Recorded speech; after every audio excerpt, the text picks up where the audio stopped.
In the news tonight, a call for Barbadians to put on a show for the world at the ICC cricket finals despite an end to the Windies campaign. Government pushing ahead with its education transformation plans. Tributes for veteran sports journalist Sam Wilkinson, who passed away this morning. And in sports, Afghanistan eliminate favourites Australia from the T20 World Cup. Broadcasting from our studios in the Pine St. Michael, this is CBC NewsNight, starting now.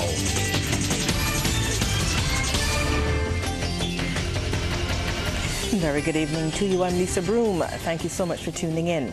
In our top story tonight, government is looking at a project to allow local communities to manage their own centres.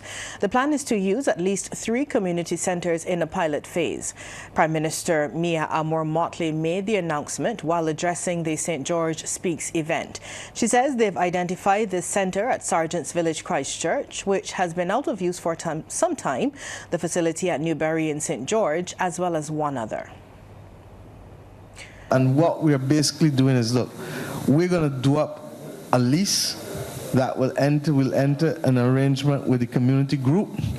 Small things, washers for sinks, a toilet need replacing, small things around the place, the debushing to keep the place round tidy, you control. Big things like roofs and anything that is a major fix, the government will control the repairs of it. You, however, will keep the keys and manage access to the place so that there is genuine community enfranchisement and genuine community access for the community when they need it. Prime Minister Motley also used the opportunity to remind Barbadians they have a duty to host the world on Saturday when the final ICC Men's T20 World Cup match is held at the Mecca. This despite the West Indies failing to reach the semi-finals. Ms. Motley says now is the time to show why Barbados has the highest repeat visitor factor in the world. She's therefore calling on Barbadians to wear their national colours on Friday, which is being declared Flag Day. So West Indies may not be at Kensington as a cricket team on Saturday, but West Indies and Barbados will be ever present in making the world welcome to our 166 square miles. And why?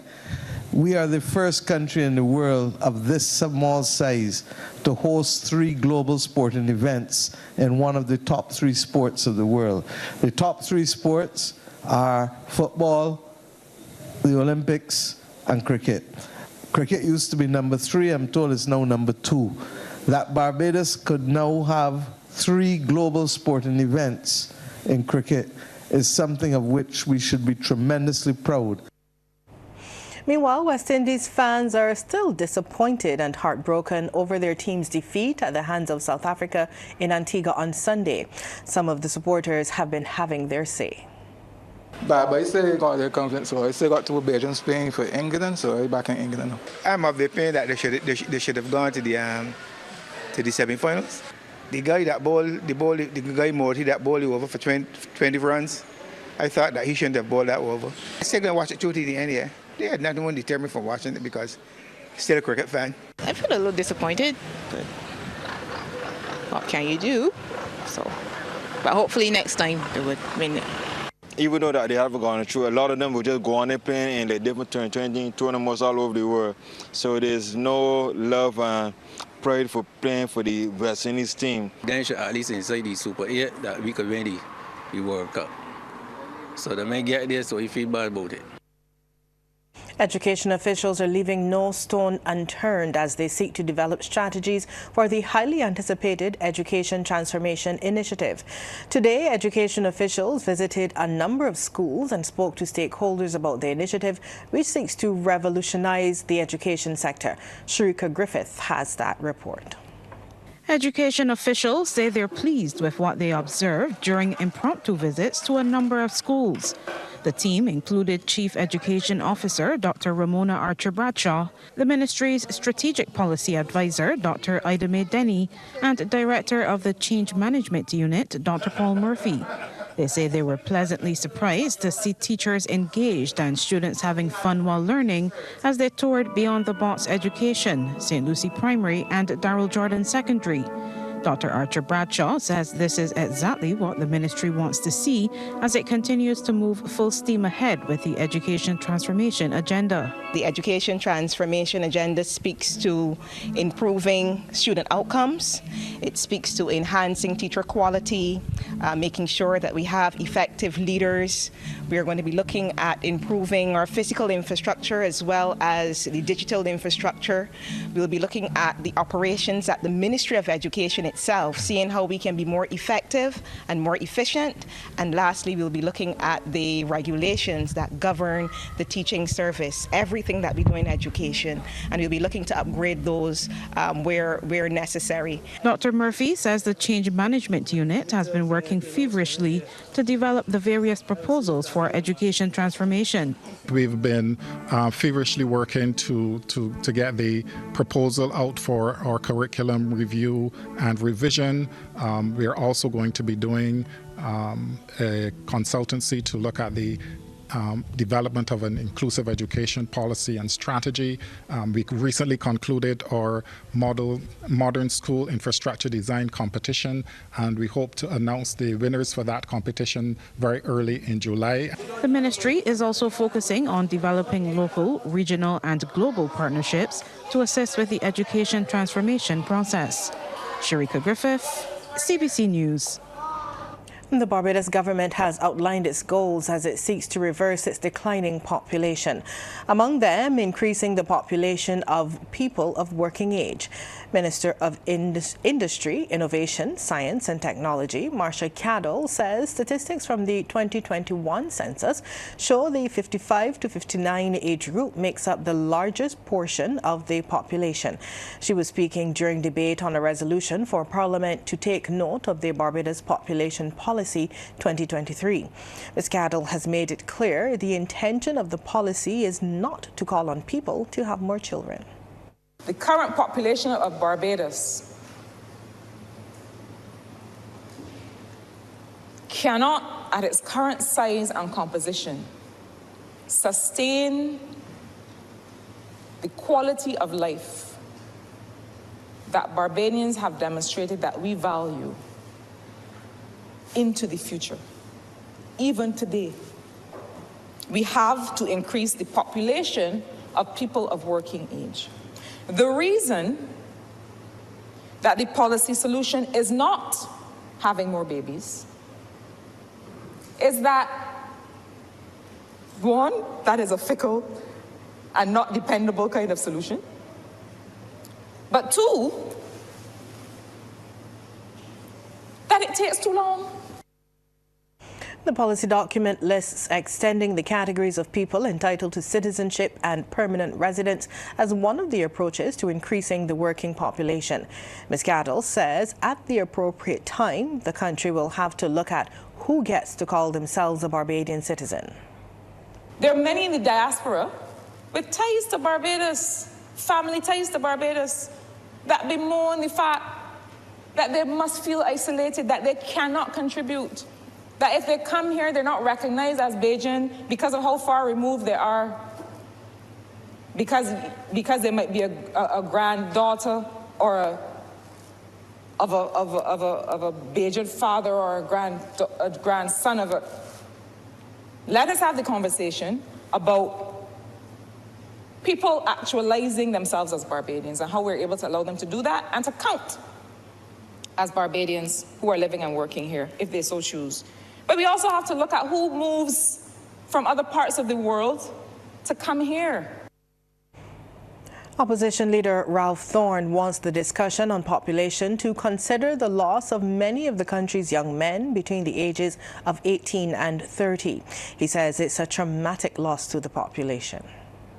While we look at NIS and an aging population and the pressure that is being put on a smaller population of working people and the lack of resources for that youngest set of the population, let us consider, let us build into our plans the loss of that young male population to the prison and to the cemetery. How do we deal with the consequence of their absence from society. How do we deal with that? Before adjourning until next week, the House voted to postpone further debate on that resolution.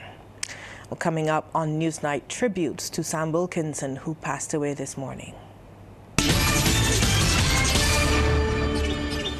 Two Christchurch youth and a Jamaican national have been remanded to Dodds Prison, charged for the murder of Chad Rowett in Hearts Gap, St. Michael. The three, 20-year-old Najee Zion de Christopher Marshall of Maxwell Hill, 23-year-old Junior Francis Campbell, a Jamaican national staying at number 16 Kendall Park, and 24-year-old Zaquan Ran O'Neill Walcott of number 170 Fifth Avenue, Kingsland Gardens, appeared before Magistrate Manila Renee at the District A Magistrate Court number 2. Marshall, Campbell and Walcott were remanded to prison until July 22nd, when they are to reappear in the District A Magistrates Court. They're jointly charged for the murder of 32-year-old Rowett of Prout St. Thomas, who died on June 5th at 4th Avenue, Hearts Gap, St. Michael, following a shooting incident around 10 minutes to 10 in the night. Legendary sportscaster Sam Wilkinson has died. He passed away today after a brief illness. CBC's Mark Seal reports. Samuel Wilkinson, known by everyone as just Sam, is renowned for his unique voice and reporting style in the field of sports. He began his journalism career at the Barbados Daily News in 1962 and rose from junior reporter to assistant sports editor. After a change in career over a 14-year period from the late 1960s to 1981, Sam still maintained his association with sports broadcasting, with his popular commentary as 7-Up Sam, a name like Sporting Sam that stuck for decades, and indeed many older Barbadians would still remember him as such.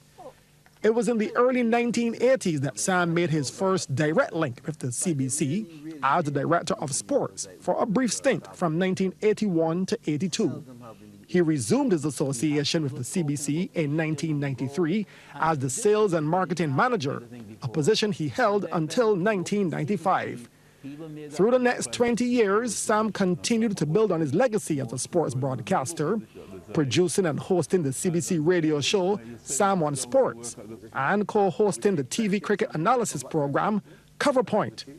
All the while, his voice was also gracing the airwaves as a color commentator in a variety of sports like cricket, football, and basketball. Even in retirement, Sam remained as a source of information and advice, being the public relations officer for the Barbados Olympic Association at one point, and with one of his last projects being the creation of the over-40s Masters cricket competition. Sam was 81 at the time of his passing, and on behalf of the board, management, and staff of the CBC, I offer condolences to his wife Judy and children Samantha and Barry. May he rest in peace. Mark Seal, CBC News. Well, Prime Minister Mia Amor-Motley has been paying tribute to Sam Wilkinson.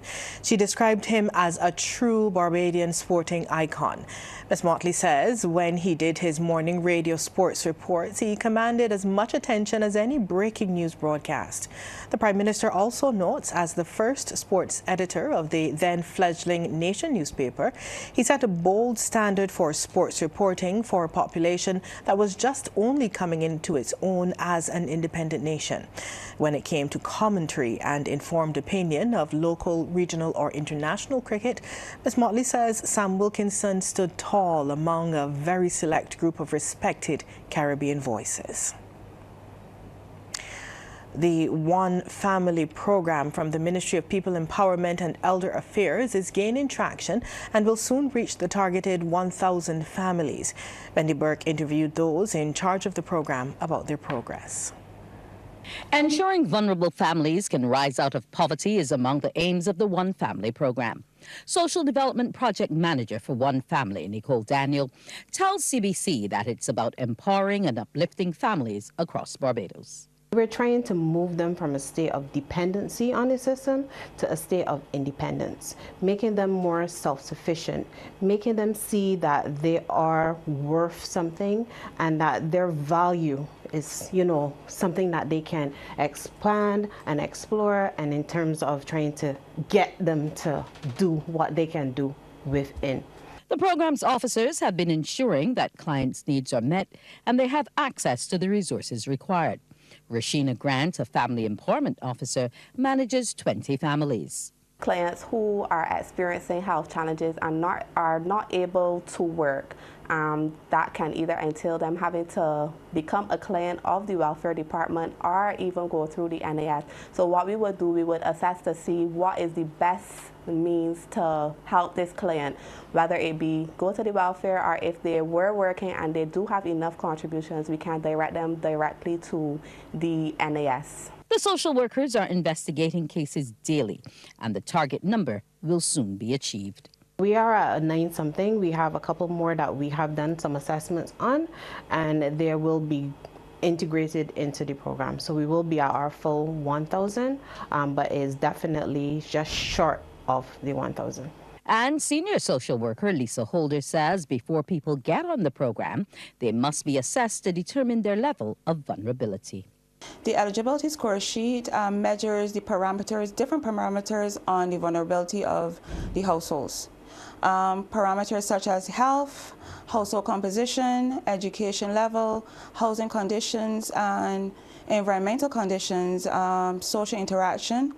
And those scores actually determine if these persons are eligible for the one family. Once the scores are collated, the most vulnerable and poorest are chosen for the program. Wendy Burke, CBC News. This year, the Carter's Shining Stars Calypso tent will be paying tribute to female calypsonians.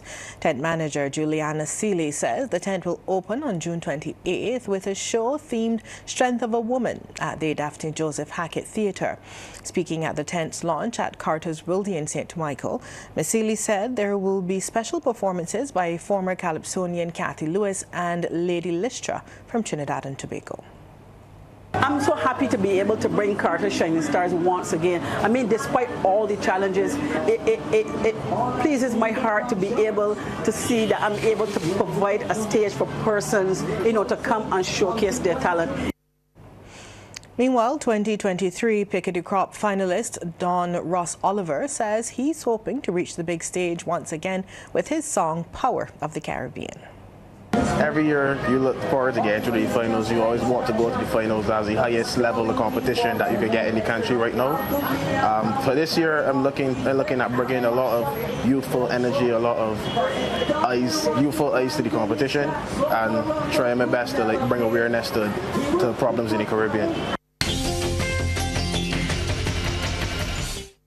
Predictions of a likely hyperactive 2024 hurricane season and the 6.2 magnitude earthquake that recently rocked Trinidad and Tobago are clear indicators the private sector needs to be heavily involved in the regional response mechanism. That's according to Executive Director of the Caribbean Disaster Emergency Management Agency, Elizabeth Riley. She says the agency sees the private sector as a trusted partner in advancing the regional comprehensive disaster management agenda. Ms. Riley was addressing the opening of the Building Public-Private Partnerships for Disaster Resilience in the Caribbean workshop currently underway in Barbados.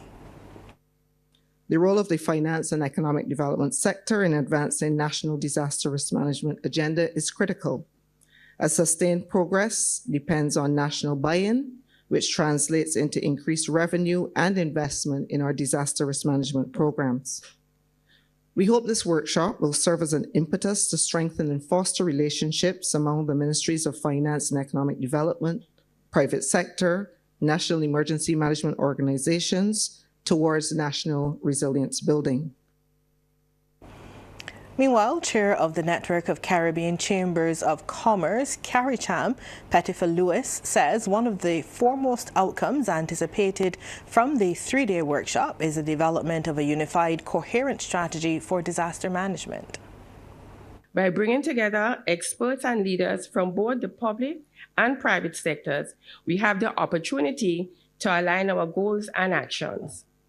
This collaboration will help us create a seamless response mechanism that leverages the strengths and capability of all stakeholders.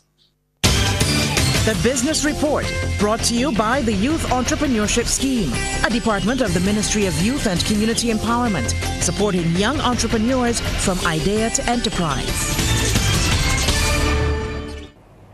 Spend the day in Bridgetown on Saturday. That's the invitation from Acting Manager of the Youth Entrepreneurship Scheme, Ryan Mosley. It's the fourth day for the Emerging Entrepreneurs Broad Street Mall and has attracted new cohorts from the Youth Entrepreneurship Scheme, among several other participants. Trevor Thorpe has more. The acting manager says it's part of the journey for the new cohorts of the Youth Entrepreneurship Scheme, and the feedback and interaction with the public has been encouraging. He says it's going to be a challenging experience for the new participants, but one from which they will learn as the benefits are enormous. He outlined the roadmap for the weekend.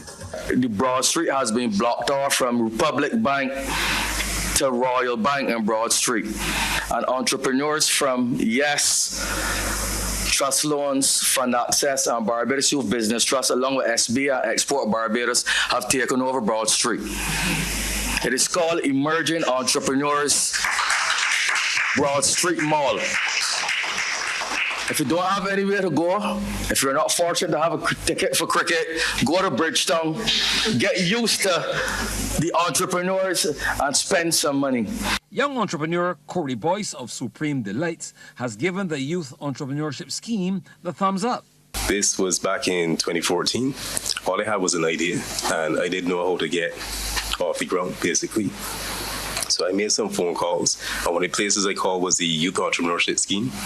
I spoke with Claire Innes, who was my officer when I started the YES program, and she invited me to come in and discuss the idea that I had. Back then, the idea was to start a food truck, but I didn't know how to get it off the ground. So I came in and we looked at the possibilities that the food truck would have, and if we were viable at that point in time. And honestly, it was not.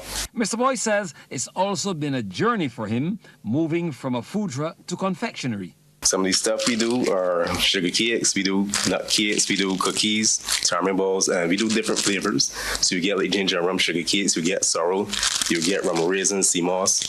For the nut cakes, you get ginger, you get sweet and spicy nuts, you get fruit nut cakes, and a whole range of different flavors. Meanwhile, Minister of Youth, Sports and Community Empowerment Charles Griffith says government is committed to ensuring young people succeed. One of the things that we're looking to do with the youth training is to ensure that after 12 weeks you have a certificate that is one that you can hang on the wall, and when I turn up you can say, you know what, Minister, I'm qualified and I'm charging you an extra $75.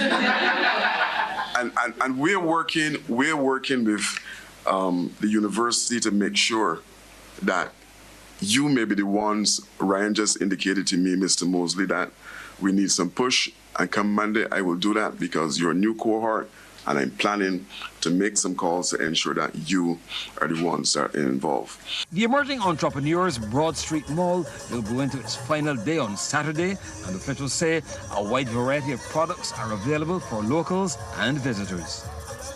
Trevor Thorpe for the YES Business Report.